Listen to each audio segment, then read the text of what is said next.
बने दीन है अनधान सुनवा, मायन लहर पटोर जी।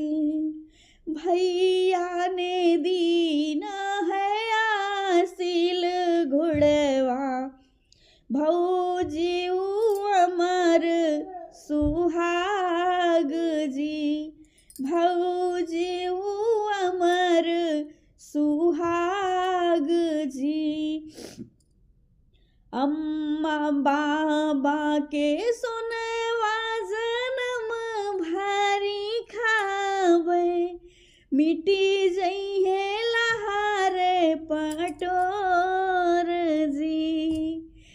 भैया के घुड़वा से नगर खोदौबे, भौजू के अमर सोहाग जी। भौ